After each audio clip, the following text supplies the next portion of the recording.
it's time to sit back and relax with your favorite drink. And listen.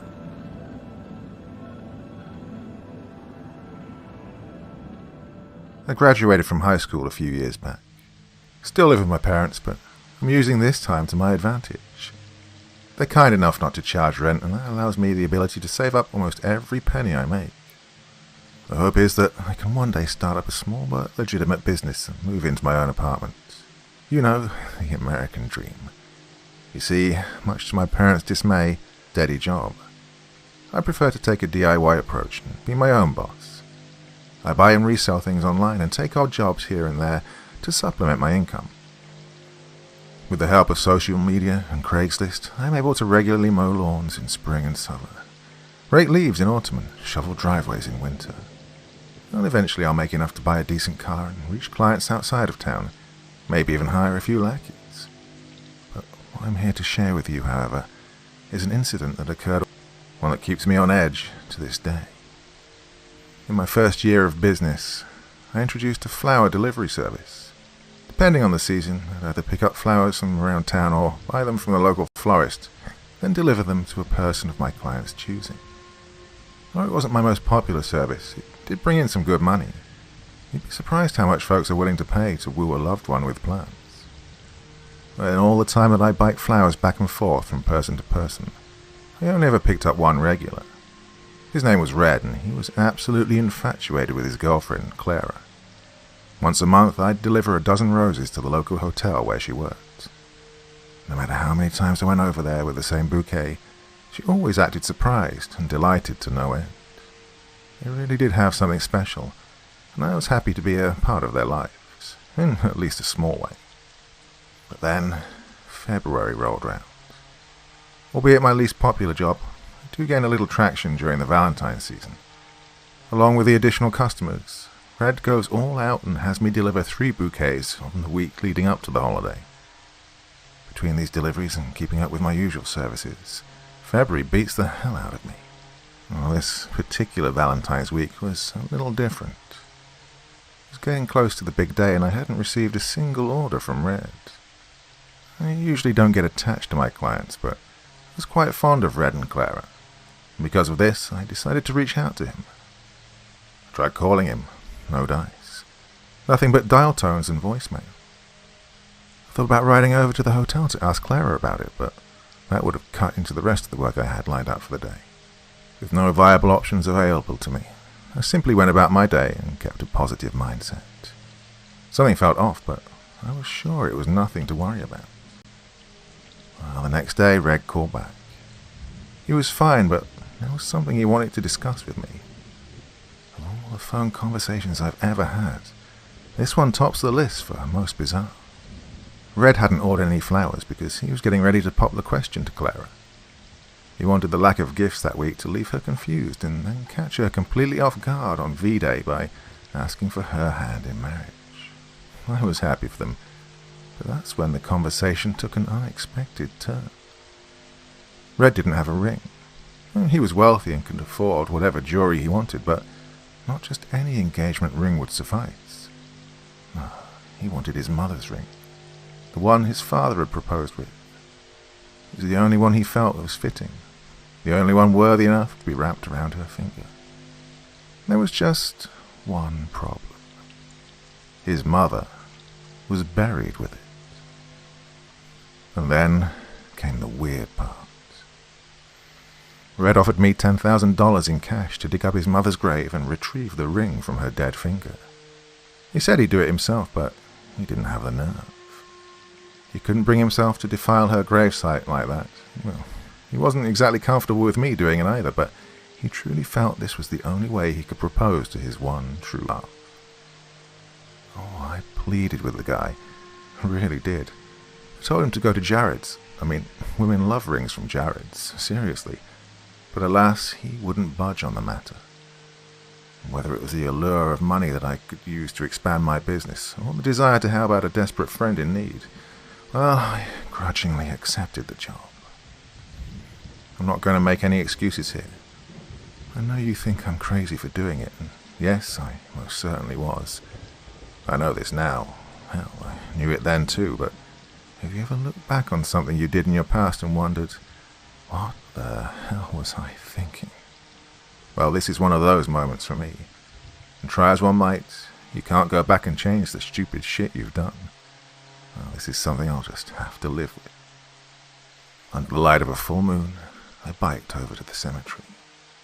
As conspicuous as the shovel protruding from my backpack looked, I managed to make it the whole way, without any trouble. After passing the black entrance gates, I laid my bike down and set off on foot. The graveyard was consumed by a little winter chill and an uneasy silence. My footsteps cut through the crisp night air, creating echoes that danced from headstone to headstone. I turned back from time to time and told myself it was to check for passing cars, but really I was afraid of ghosts lurking in the shadows. I never really believed in them, but being surrounded by hundreds of buried corpses in the middle of the night can do a number on your psyche. Growing more nervous with each passing moment, I trotted to the back of the cemetery in haste. My hurried pace was soon impeded by a fresh pile of white marble, upon which was etched the name Abigail Grovewood, in a stunningly elegant font. This was it. This was Red's mother, right where he'd said she'd be. It was time to get down to business. In the hopes of saving at least a little bit of face, I'll say that, in this moment, what I was doing did feel deeply wrong on a moral level. I was about to vandalize and rob the grave of a deceased stranger. And she didn't deserve this, and I very well knew it. How would I live with myself knowing that I'd disturbed her peaceful slumber? Well, the question had a simple answer. With $10,000 in my pocket, and that's how. I'd come too far to turn back, and I foolishly felt that this was the best way to further my financial endeavors. May God have mercy on my soul. The whole process only took about 6.5 hours, time than I'd expected. I suppose shoveling driveways every year prepared me for this pivotal yet strange moment in my life. After all was said and done, I looked at the coffin below and panted profusely. Exhausted, I had no time to waste. Daylight was on its way, and I had to get the hell out of Dodge before it shrouded the land of the dead. With how narrow the hole was, there's no way I would open the coffin by conventional means. Adding insult to injury for poor Abigail, I had to use my shovel to break through the confines of her deathbed. Eventually, I desecrated the entire cover, allowing me ample room to retrieve the ring, no matter which hand it was on. Victory was within reach. Now, before taking my prize, I looked down at the woman I was about to steal from. The sight of her corpse was a grotesque one. She'd only been buried for about a year, so her flesh had not fully decayed yet. It sat on her skin like batter on an undercooked drumstick. And to top it off, maggots crawled around every inch of her surface. It was sickening. Just as I was about to reach past the flesh-eating bugs and grab Abigail's hand, something crazy happened. Well, it was dark, that's for sure, but I swear I saw her begin to sit up in her grave. The movement was subtle, but it was enough for me to take notice. I was startled, but it took a few seconds for the gravity of the situation to sink in.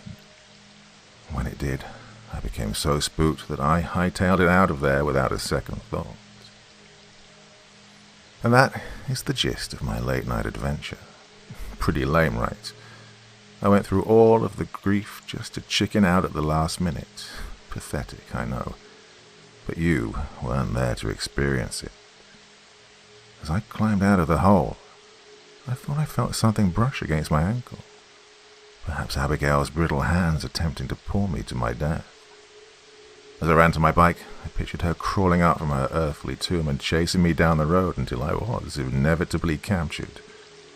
This was the single most frightening night of my life. I was scared shitless and I didn't give a flying fuck about Red or the $10,000. I just wanted to get the hell out of there. Logic set in and I realized the error of my ways. It was entirely possible that Abigail was as still as stone and I only thought I saw her move. What I fell against my ankle was probably more likely maggots crawling. I had let the eerie atmosphere of the cemetery get the better of me and was now out 10 grand and a good friend. Just my goddamn luck. I almost went back, but the sun was beginning to rise. I couldn't risk being spotted and going to jail, so let me regardless. Instead, I wallowed in self-pity and ignored Red's calls for a couple of days. Soon enough, my failed grave robbery was all over the news. It's the thing. When the police discovered my handiwork, something was profoundly amiss. Abigail's casket was empty.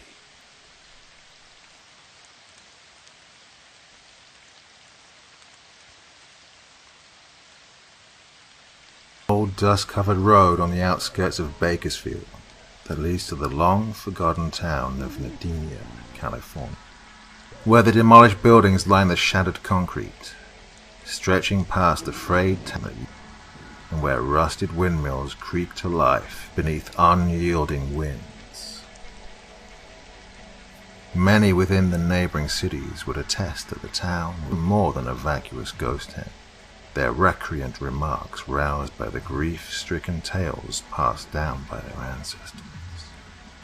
Its forgotten the rubble and battered skeletons of abandoned brick structures and stripped machines. For those who chose to acknowledge it, the bitter memory of lost souls are forever etched into their subconscious, and the horrendous past of Nadina lives on. The town's at its peak, amidst the installation of its first streetcar. Those who could not afford to journey north to San Francisco opted to travel its bounded rails, drifting past horse-drawn buggies and cross-wing construction. The trolley's popularity grew with the wondering curiosity of the neighboring counties, soon becoming a bustling tourist attraction. But, as all good things do, its unbridled fruition soon came to an unrelenting end. On the 12th of April 1898, a series of fires ravaged the town, killing over 700 civilians. Poverty ravaged the land, and those who survived soon deemed the town cursed, eventually abandoning what little possessions they'd left for a new life elsewhere. The stench of burnt flesh and terrified howls still quiver along the chilled winds, leaving the souls of the damned behind, and forging the town into a permanent afterlife. As a historiographer, I find myself often drawn to the enticing lure of historical cities, and after learning of the buried treasures and execrations it's said to hold, I quickly opted to travel the 14-hour trip to uncover its secrets myself. Despite my foreboding curiosity, the fear of the unknown left me a bit weary. I had no idea what sort of horrors awaited me, nor what breed of inhabitants I was sure to encounter. Word of drug peddlers and moonlighters occupying the area left a more sour taste than apple cider. Regardless, I pressed on, deducing that the risk was well worth the reward. Several hours into my trip, the paralyzing threat of fatigue soon swept over me, lowering my lids like sunken anchors over my eyes. The bounteous amount of coffee and energy drinks I guzzled were beginning to lose their potency. Nonetheless, I elected to continue against the lull of sleep, having already traveled the majority of the trip. Sleep would only deter my initial excitement. As I gulped down my last energy drink, I could see the faded town sign languidly creeping towards my vision. As I rounded the corner onto the dirt road, a chilling screech erupted through the air, and a blinding white light quickly followed, slicing through my eyes like whetted needles. As my arms tried desperately to cloak my eyes from the devil's light, the sound of screeching tires drilled into my ears, and before I could regain control of the wheel, a thunderous jolt knocked me unconscious. A few hours later, I awoke slung across an omnibus terminal, my last memory being a dashboard view of the dirt road that led me here. My shirt was shredded to rags and dried blood caked between the seams. an obvious remnant of the scars that lined my forehead and cheeks. I had no recollection of how I ended up there, nor how far my comatose state allowed me to tread. I fixed my eyes upon my surroundings, quickly taking notice of the noisy inhabitants I was once so wary of, none of which, resembling their dangerous counterparts, I was warned about before traveling. Most were cloaked in bulging cotton garments reminiscent of the 1800s, their children garbed in clothing more aged than their maturity.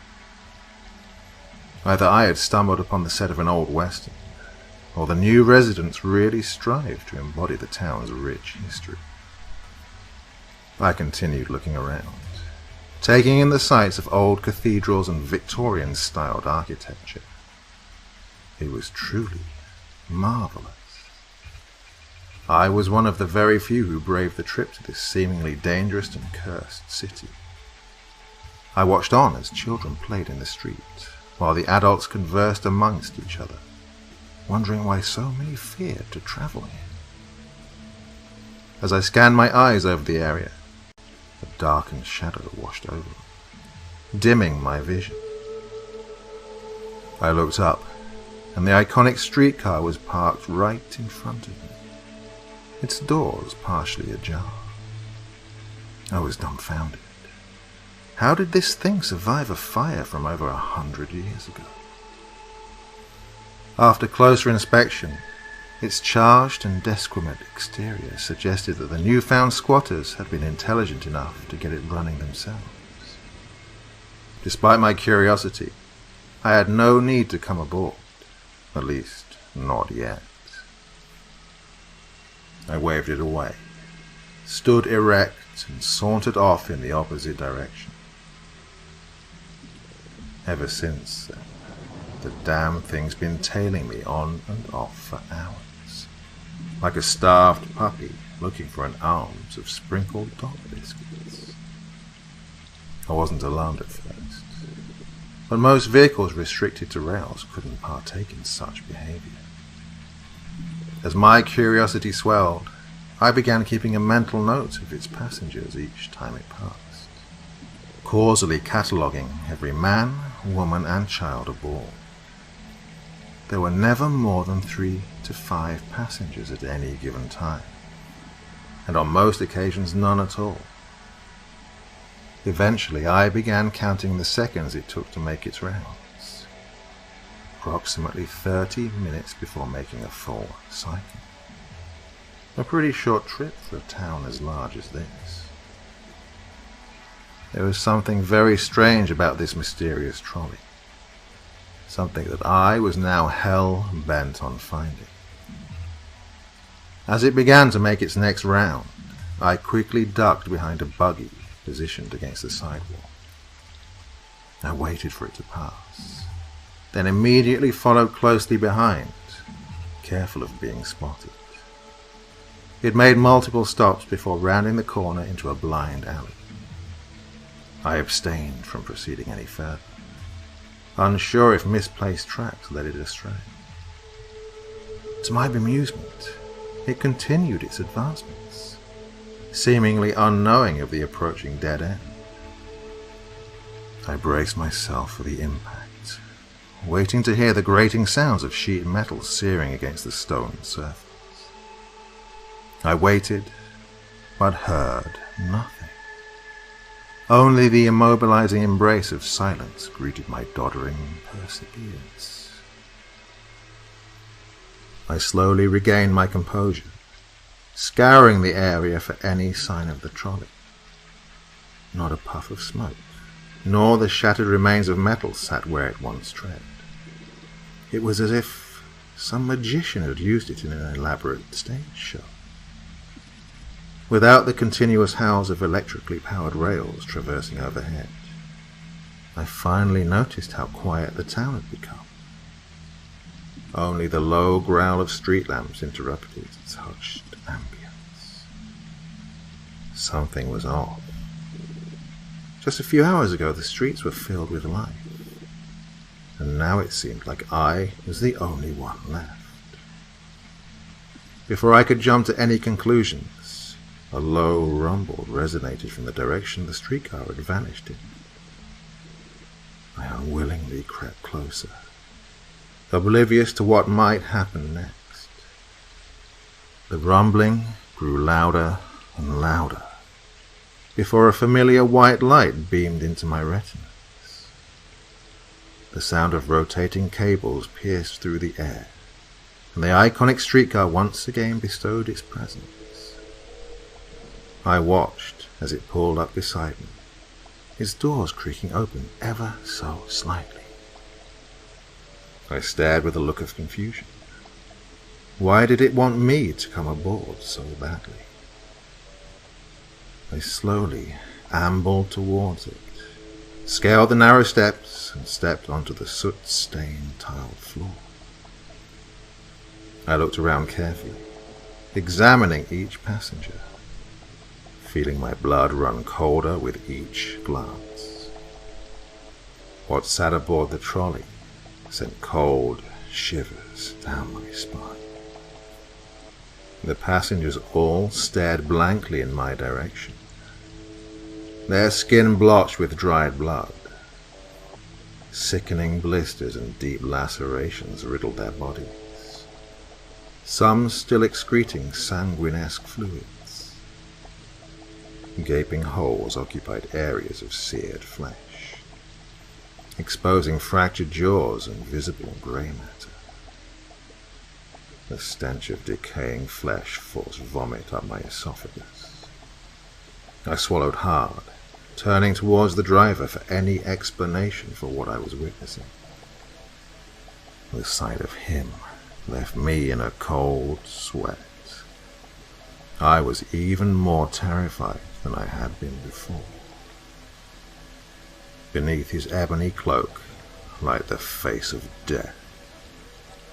A luminescent red light glowed from within its sockets, while tiny maggots danced inside its skeletal orifices. I wasn't sure if this was real, or the town's version of a practical joke, but I wasn't planning on sticking around to find out. I turned towards the door, preparing to run, when I felt the icy grip of fleshless bone clashed tightly around my wrist. It pulled back with incredible force, but I wasn't going to accept the fate of death so easily. I twirled around, connecting the sole of my foot with the side of his temple, then leaped from the trolley as he screamed out in pain. Before I could even get a running start, he lunged towards me, tackling me to the ground. He gripped so tightly onto my ankles and began pulling me back aboard the trolley. I tried desperately to loosen myself from his grip, but his brute strength undoubtedly surpassed mine. I couldn't allow myself to be dragged back onto the traveling nightmare. I had to do all I could to break free.